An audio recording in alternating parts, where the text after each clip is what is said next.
ouvinte, pastor Dr. Luiz de Matos, gravando agora o vídeo de número 50 do nosso seminário sobre a escatologia, ainda conversando sobre o milênio. Agora nós vamos comentar, vamos estudar, vamos discutir o final do milênio. Meus amados, se o milênio é tão maravilhoso, por que ele precisa ter um final? Ok? Vejamos. O milênio tem que ter fim, gente, porque a humanidade está programada, projetada para viver o estado eterno. E lembrar também que todos aqueles que estão mortos precisam ressuscitar para enfrentarem o juízo de Deus. Dentro do projeto da criação, tudo vai ter um fim. O apóstolo Pedro diz que essa terra e tudo que nela há está reservada para o fogo, como se reserva um tesouro. Ok? Segundo, o milênio terá que ter um fim, porque com o aumento da população novamente no reino milenar, vai surgir pessoas de dura cerviz, vai surgir pessoas rebeldes, que vai se distanciar dos padrões da santificação típica do período de reino milenar e vai com esse comportamento ameaçar os bons costumes. À medida que vai aumentando a população, também aumenta a probabilidade de pessoas com a má índole, porque nós precisamos entender que a própria Bíblia diz que nós somos maus por natureza. Veja o que é que Jesus disse e registra Mateus no capítulo 7, no versículo 11, ou também Lucas no capítulo 11, versículo 13. Ok? Dá uma lida lá.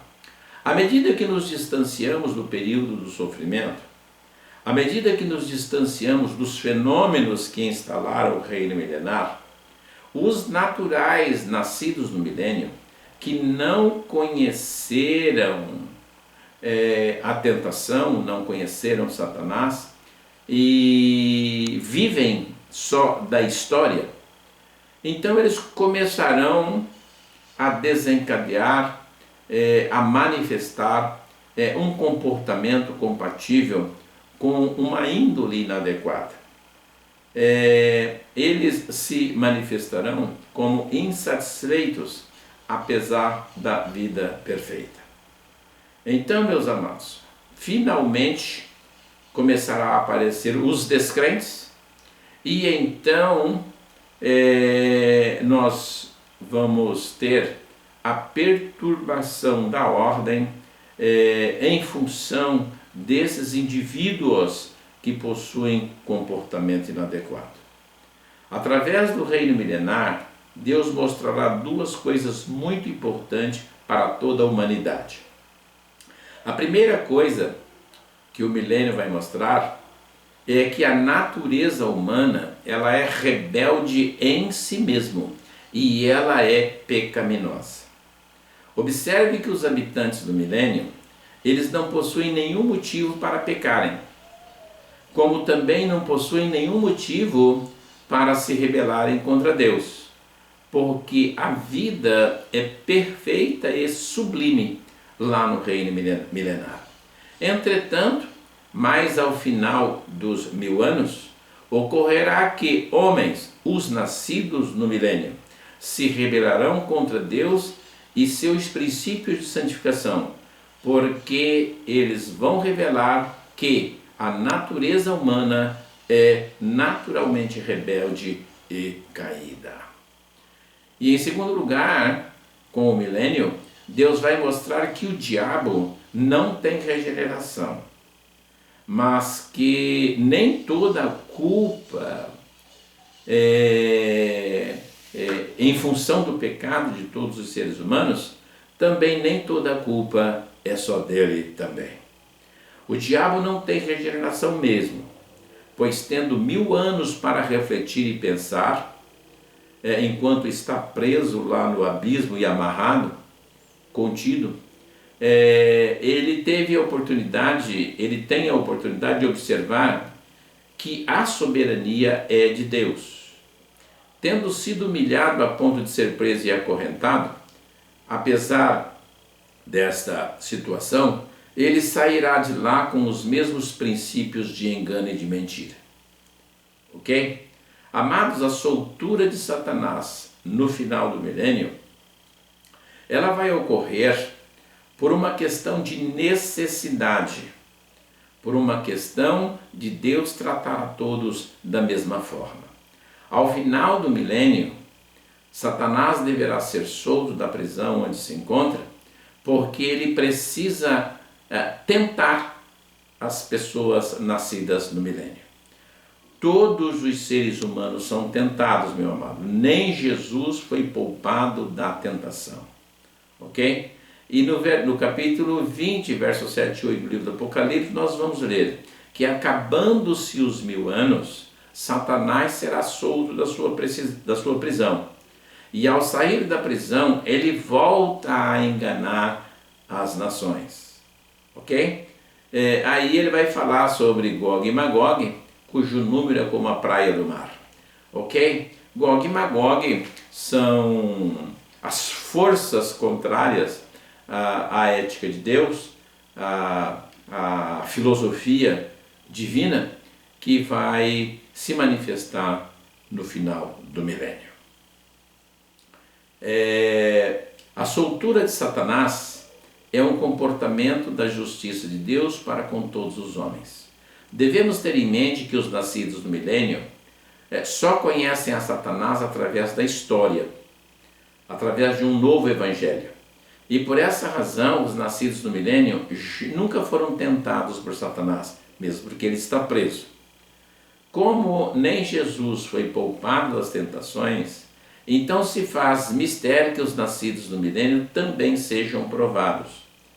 Temos que ter em mente que os nascidos do milênio também precisam de salvação. Eles nasceram num paraíso, mas eles não nasceram salvos. Assim, como hoje se faz necessário crer no Evangelho, na história da cruz por meio da fé, através da palavra de Deus, da mesma forma, os nascidos do milênio também necessitarão de serem salvos pelo mesmo processo redentor. Sem a tentação, o homem não tem que escolher entre o bem e o mal. Sem a tentação, o homem não tem como mostrar a sua fidelidade ao Criador. Então Satanás será solto a fim de dar aos nascidos no milênio a oportunidade de escolherem entre Cristo e a perdição.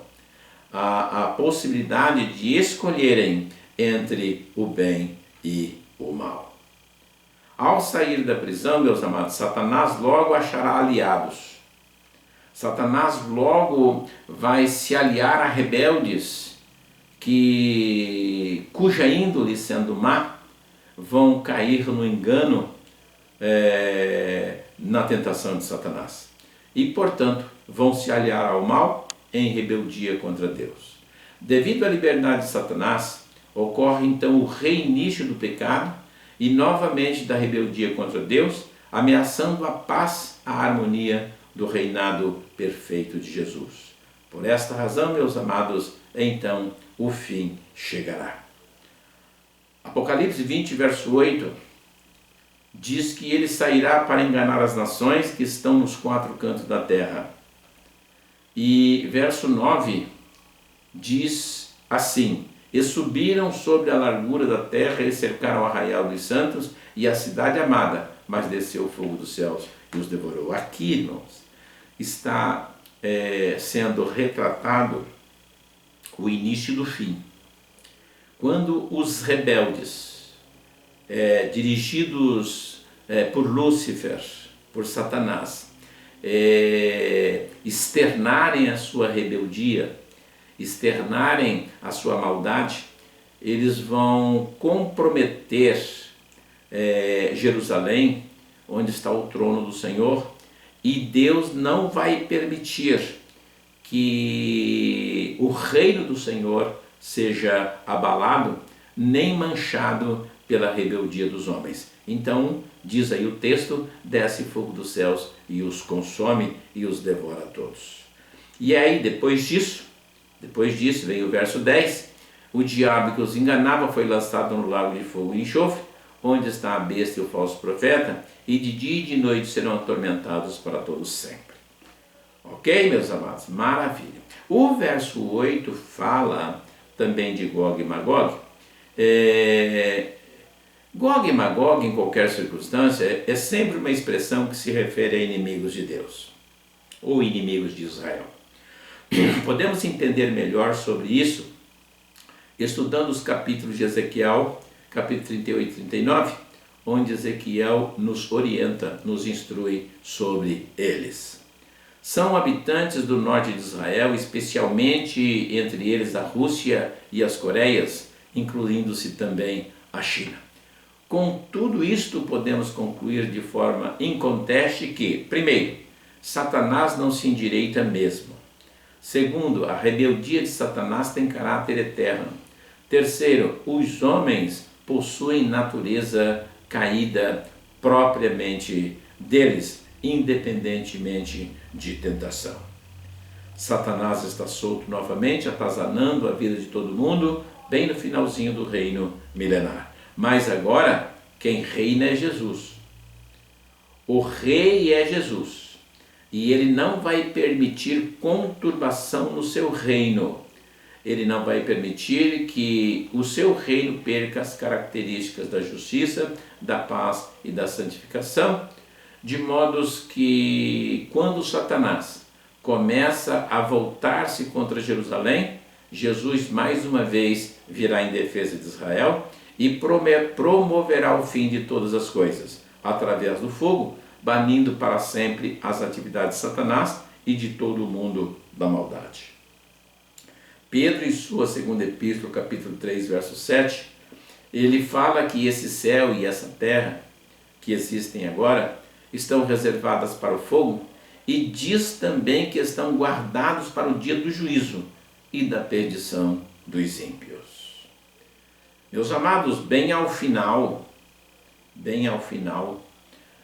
de tudo, nós vamos ter a ressurreição de todos os mortos que não ressuscitaram no arrebatamento da igreja. Após a destruição de todo o gênero humano, que vai ocorrer com o fogo, ocorrerá então a ressurreição de todos os mortos que não ressuscitaram no momento do arrebatamento. Agora, meus amados, os mortos que ressuscitarão, desde Caim até os últimos mortos da humanidade, eles irão todos diretos para o grande trono branco enfrentar o juízo de Deus. E assim se encerrarão as dispensações da humanidade e nós entraremos a seguir no estado eterno. Estaremos estudando a sequência, a ressurreição e o julgamento do grande trono branco, e estaremos adentrando no estado eterno nos próximos vídeos. Podemos dizer amém? Amém. Estamos caminhando para o final desse grande seminário de escatologia. Compartilhe os nossos vídeos, divulgue o nosso canal, deixe o seu like, faça a sua inscrição, entre em contato conosco através dos comentários e estamos aqui para tirar dúvidas, para receber elogios ou críticas, de modo que nós desejamos profundamente fazer desse canal um canal de bênção, um canal de conhecimento. Ok? Podemos dizer amém, amados? Amém! Fiquem todos com Deus.